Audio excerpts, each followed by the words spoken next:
رمضان کا مطلب ہے جل جانا، کس چیز کا جل جانا۔ صلاۃ الاوابین حین ترمز الفصال، نیک لوگ ایک نماز پڑھتے ہیں کب؟ جب اونٹ کے پاؤں جلنے لگیں، اونٹ کے پاؤں جب جلنے لگیں، اونٹ کے بچے کے پاؤں جب جلنے لگیں۔ تو رمضان میں جل جانا، اس کا روزے سے کیا تعلق ہے؟ اس کا روزے سے تعلق یہ ہے کہ 360 دن سال میں ہوتے ہیں چاند کے لحاظ سے، 330 دن کے گناہ اللہ رمضان کے روزوں میں ہر روز میرے آپ کے گناہ جلاتا ہے، جلاتا ہے، جلاتا ہے۔ بھوک لگتی ہے ایک آگ بنتی ہے، پیاس لگتی ہے ایک آگ بنتی ہے۔ تو ہمارے لکڑی کی آگ میں چیزیں جلتی ہیں اور ہماری بھوک، روزے کی بھوک کی آگ میں گناہ جلتے ہیں، اور 29ویں روزے اللہ سارے سال کے گناہوں کو جلا کے روزہ والا یا روزے والی کو ایسے پاک کر دیتا ہے جیسے آج ماں کے پیٹ سے نکلا ہو، ایسے ان کو خوبصورت کر دیتا ہے۔ حج کا مہینہ آیا، اعمال اسی طرح ہیں جیسے ہوتے ہیں۔ رمضان کا مہینہ آیا تو میرے نبی کا اعلان ہو گیا، ایک فرض 70 فرض کے برابر ہو جاتا ہے۔ کمال ہے، نفل فرض کے برابر۔ فرض اور نفل میں فرق کیا ہے؟ حضرت علی ہی کا فرمان ہے کہ جس شخص نے ایک فرض روزہ چھوڑ دیا، پھر قیامت تک اس کی قضا میں نفل روزے رکھتا رہا، تو ایک روزے کا یہ سارے روزے بدلہ نہیں ہو سکتے۔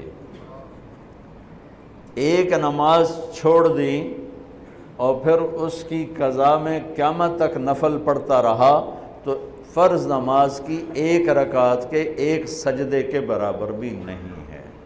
فرض میں اتنی طاقت ہے۔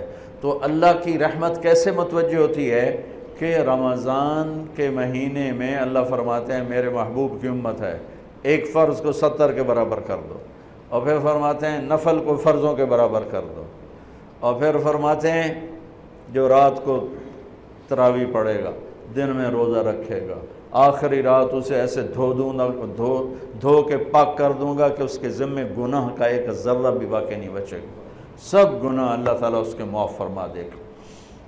اور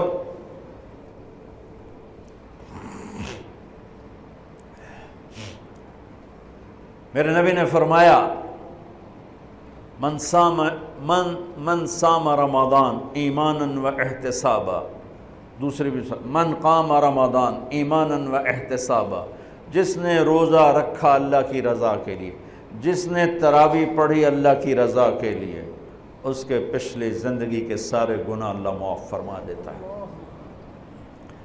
رات کا قیام کسی امت کو نہیں ملا۔ دیکھو روزہ سخت تھا تو ان کا قیام اللیل نہیں تھا، چونکہ وہ اپنی کتاب پڑھ سکتے ہی نہیں تھے۔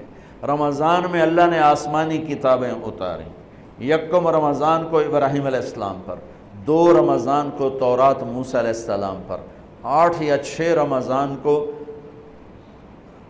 عیسیٰ علیہ السلام ان پر، موسیٰ علیہ السلام پر، ان پر داؤد علیہ السلام پر زبور کو اتارا، اور 12 یا 18 رمضان کو عیسیٰ علیہ السلام پر انجیل کو اتارا، اور 21 رمضان کو اللہ تعالیٰ نے پیر کی رات لیلۃ القدر میں غار حرا کے اندر اللہ تعالیٰ نے اپنے محبوب پر کتاب کو اتارا۔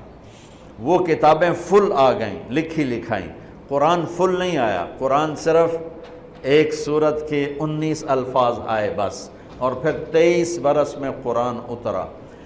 کتنے انبیاء ایسے گزرے ہیں جن کے پاس جبریل زندگی میں ایک دفعہ آیا، زندگی میں جبریل ایک دفعہ، اور ایک سے لے کر آگے کوئی تعداد مقرر نہیں ہے، 100 دفعہ 200 دفعہ، لیکن آپ حیران ہوں گے ہمارے نبی پر جبریل 23 برس میں 24,000 دفعہ آئے، 24,000 دفعہ، جو ایک عجب العجائب ہے، عجب العجائب ہے۔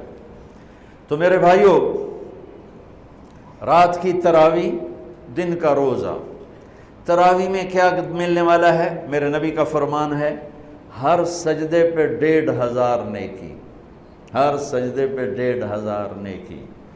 تھوڑی اپنی کاروباری مصروفیت گھٹاؤ، اپنی کاروباری مشقت گھٹاؤ، اپنے ملازموں کی بھی مشقت گھٹاؤ، تاکہ وہ تراویح پڑھ سکیں، روزہ رکھ سکیں، بشاشت سے پڑھ سکیں، اور اللہ کا فضل ہے ڈھیلے سے ڈھیلا حافظ بھی ہو تو 1.5 گھنٹے میں سارا کچھ نمٹ جاتا ہے۔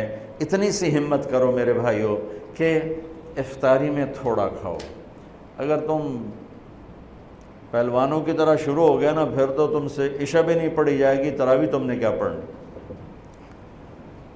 روزہ جسم کی فالتو چیزوں کو جلاتا ہے، روزہ ایک قوت پیدا کرتا ہے ایمانی شیطان کے خلاف۔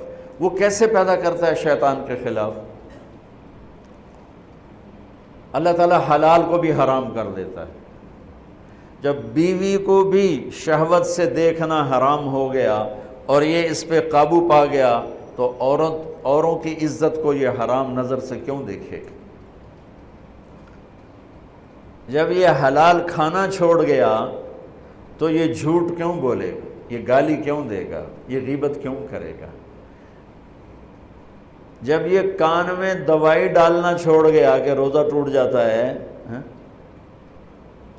تو یہ اوروں کی غیبت کیوں سنے گا، اوروں کی برائی کیوں سنے گا؟ جب یہ آنکھ میں دوائی نہیں ڈالتا ہے کہ وہ حلق میں جاتی، وہاں سے وہ پیٹ میں چلی جاتی ہے، روزہ ٹوٹ جاتا ہے، تو یہ ان آنکھوں سے غلط کیوں دیکھے گا؟ یہ غلط کیوں کسی کی عزت کے اوپر اپنی بددیانت نظر کو ڈالے گا؟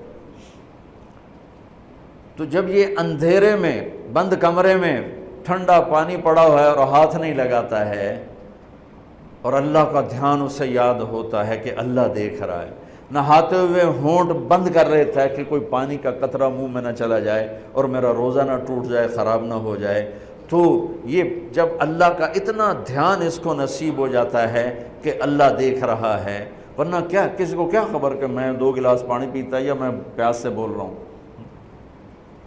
تو جب وہ اللہ کو اتنا اپنے دھیان میں لے آتا ہے کہ اللہ دیکھ رہا ہے، میں پانی نہیں پیوں گا، اللہ دیکھ رہا ہے، میں بیوی کو ہاتھ نہیں لگاؤں گا، اللہ دیکھ رہا ہے، میں کسی کی عزت پر بری نظر نہیں ڈالوں گا، اللہ دیکھ رہا ہے، میں کسی کی برائی نہیں سنوں گا، اللہ دیکھ رہا ہے، میں کسی کی برائی نہیں کروں گا، تو پھر جب یہ بازار میں جائے گا تو جھوٹ تو نہیں بولے گا، جب یہ تولے گا تو غلط تو نہیں تولے گا۔ ہاں یہ الگ بات ہے، بہت سے مجھے ملے کہ جب بس رمضان میں جھوٹ چھوڑ دیتے ہیں، اس تو بعد پھر شروع ہو جائے گا۔ رمضان میں رشوت نہیں لیتا ہوں، اس تو بعد پھر شروع ہو جاتا ہے۔ تو چلو شکر ہے 1 مہینہ تو مسلمان رہتے ہیں۔ اچھا اس کی وجہ کیا ہے کہ رشوت خور کہتا ہے جی رمضان میں نہیں، جی نہیں، رمضان میں جھوٹ نہیں بولنا، رمضان میں صحیح تولنا ہے، رمضان میں غلط نہیں تولنا ہے۔ کیوں؟ شیطان قید ہو جاتا ہے۔ رمضان میں نمازی کیوں بڑھ جاتے ہیں؟ شیطان قید ہو جاتا ہے۔ کسی امت کو یہ نہیں ملا کہ رمضان میں شیطان قید کیے جائیں، اس امت کو ملا رمضان میں شیطان قید ہو جاتے ہیں۔ کسی امت کو یہ نہیں ملا کہ رمضان میں جہنم کے دروازے بند ہو جائیں، اس امت کو ملا ہے رمضان میں جہنم کے دروازے بند ہو جاتے ہیں، جنت کے دروازے کھل جاتے ہیں۔ کسی امت کو یہ نہیں ملا کہ ان کے لیے ہر مخلوق دعا کرے، رمضان کے مہینے میں اس امت کو یہ ملا ہے کہ ان کے روزہ رکھنے والوں کے لیے چونٹیاں بھی دعا کرتی، پرندے بھی دعا کرتے ہیں، مچھلیاں بھی دعا کرتی ہیں، ہوائیں دعا کرتی ہیں، ہر شے دعا کرتی ہے روزہ رکھنے والے کی۔ اس امت کو ملا۔ کسی امت کو یہ نہیں ملا کہ آخری رات ان کی سب کی بخشش ہو جائے، اس امت کو ملا ہے کہ رمضان کی آخری رات سب کی بخشش ہو جاتی۔ کسی امت کو یہ نہیں ملا کہ جنت کی حوریں انہیں روزوں میں یاد کریں، اس امت کو ملا ہے کہ اللہ تعالیٰ جنت کو کہتا ہے کہ تو تیار ہو جا، میک اپ کر لے، میرے بندے آ رہے ہیں، دلہن بن جا، سج دھج کے مجھے دکھا دے تاکہ میں اپنے بندوں کو پیش کروں تحفے کے طور پر۔ یہ ہے تمہاری بھوک کا بدلہ، یہ ہے تمہاری پیاس کا بدلہ۔